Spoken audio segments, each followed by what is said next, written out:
I was folding the last of the wedding invitations into their crisp ivory envelopes when the name jumped out at me like a slap across the face. Mr. and Mrs. Alexander Reed request your presence. Alexander. Not me.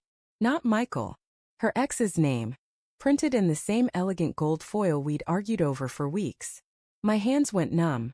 The card slipped, slicing a thin line of blood across my thumb. I didn't feel it.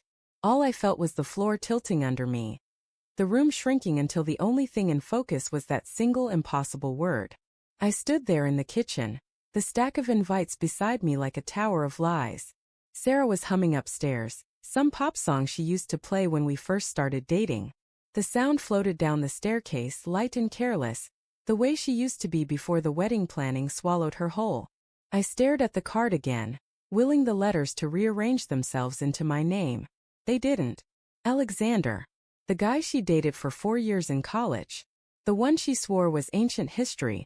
Every time his name came up in conversation. The one whose hoodie she still kept in the back of her closet, for nostalgia. I don't know how long I stood there before her footsteps patted down the stairs. Babe, did you finish the invites? My mom's dying to see them. She appeared in the doorway, hair twisted up in a messy bun, wearing my old Northwestern t-shirt. She looked so normal. So mine. Then her eyes flicked to the card in my hand, and the smile froze on her face. It's a typo, she said quickly, crossing the room in 3 strides. She plucked the invitation from my fingers like it was nothing. God, the printer must have mixed up the files. I'll call them first thing tomorrow. Typo. 2 syllables that should have sounded innocent but landed between us like a gunshot. I watched her flip through the stack, her manicured thumb smudging the gold foil. See? Only a few have the mistake. We'll fix it. No big deal. No big deal. I repeated the words in my head, tasting how wrong they felt. Sarah, I said, my voice rougher than I expected. How does a printer accidentally put your ex's name on our wedding invitations? She didn't look up. I don't know, Michael. Maybe I sent them the wrong proof. I was so stressed last week, remember? The venue deposit, the florist drama. She trailed off, finally meeting my eyes. Hers were wide, pleading. It's just a mistake. Please don't make this into something it's not. But it already was something. I could feel it in the way her fingers trembled as she set the invites down, in the way she wouldn't hold my gaze for more than a second. I wanted to believe her. God, I wanted to. We'd been together 6 years. 6 years of inside jokes and Sunday morning pancakes and her falling asleep on my chest during movie nights. 6 years of me thinking we were solid. That night I couldn't sleep. She was curled against me, breathing slow and even. But I lay awake staring at the ceiling, replaying every moment of the past few months. The way she'd started locking her phone when I walked into the room. The late nights at work, that smelled faintly of someone else's cologne when she came home. The way she'd stopped saying I love you first, waiting for me to say it like it was a reflex she'd forgotten. The next morning I called the printer myself. The woman on the phone sounded confused. Mr. Reed? We printed exactly what was submitted. The proof was approved on March 14th at 11:47 p.m. She paused. By Sarah Bennett. Sarah Bennett. Not Reed. Not yet. The name hit me like cold water. I thanked the woman and hung up, my pulse hammering in my ears. Sarah was in the shower singing off-key. I stared at her phone on the nightstand, screen dark and innocent. My hands shook as I picked it up. The passcode was still our anniversary 0923. The phone opened like a confession. I don't know what I expected to find. Maybe nothing. Maybe a reasonable explanation. Instead I found everything. Messages. Hundreds of them. Not just texts, voice notes, photos, a shared Spotify playlist titled A&S Forever. The most recent message was from last night, timestamp 2:14 a.m. while I'd been lying awake beside her. Alexander. Saw the invites. You really did it. Proud of you, babe. Sarah. Had to shut him up. He's freaking out but he'll get over it. Alexander. Still can't believe you're going through with this. After everything. Sarah. I have to. For appearances. You know how my parents are. I scrolled up, my stomach churning. There were photos of them together, recent ones. Her in the dress she'd told me was for the bachelorette party.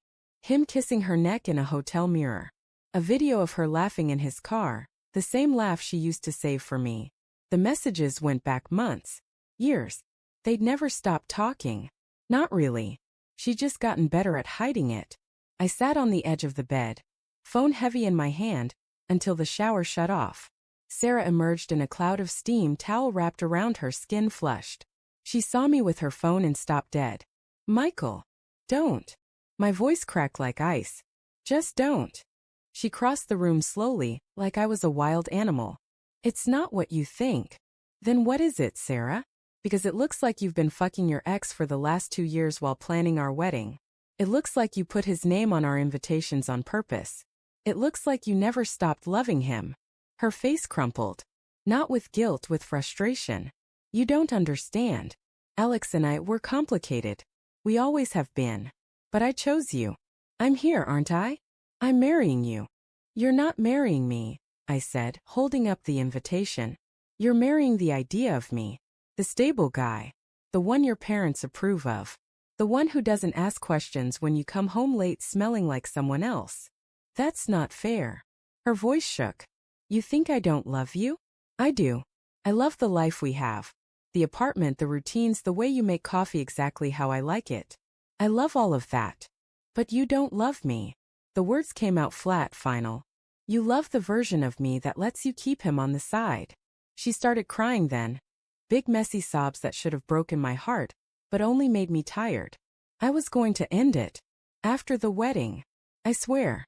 I needed to know he'd still be there if. If what? If I wasn't enough. I laughed, a sound that hurt coming out. Jesus, Sarah. 6 years and you still need a backup plan. She reached for me, but I stepped back. Her hand hung in the air between us, trembling. I'm sorry, she whispered. I'm so sorry. Sorry doesn't fix this. I looked at the invitations scattered across the floor like confetti from a wedding that would never happen. You know what the worst part is?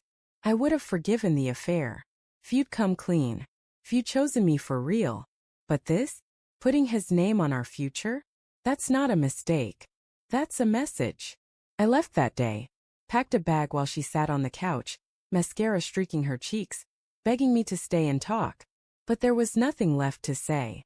The invitations went into the trash, gold foil glinting like fool's gold. I kept one though. The one with Alexander's name. A reminder. Months later, I ran into her at the grocery store. She was thinner, eyes red-rimmed, pushing a cart with wedding magazines she wasn't reading. She saw me and stopped, the fluorescent lights making her look older than 28. Michael, she said, my name barely a breath. I nodded, not trusting my voice. She looked at the ringless hand I'd shoved in my pocket. I called it off, she said. With both of you. I'm trying to figure out who I am without either of you defining me. I wanted to feel triumph. Or pity. Or something. But all I felt was empty. Good luck with that, I said and walked away. Sometimes I still dream about her. Not the Sarah who betrayed me, but the girl who used to dance in our kitchen at 2 a.m., barefoot and laughing, flour on her nose from late-night cookie baking. I wake up reaching for someone who never really existed. The invitations taught me something no amount of therapy ever could. Love isn't just about who you choose. It's about who chooses you back every single day without a safety net. I kept that one invitation. It's in a box in my new apartment, tucked between old photos and the hoodie she left behind. Sometimes I take it out and trace the gold letters. Alexander Reed. Not a typo. A truth I was too blind to see until it was printed in ink. The real betrayal wasn't her sleeping with someone else. It was realizing she'd never stopped sleeping with the idea of him, and I was just the man she settled for in between.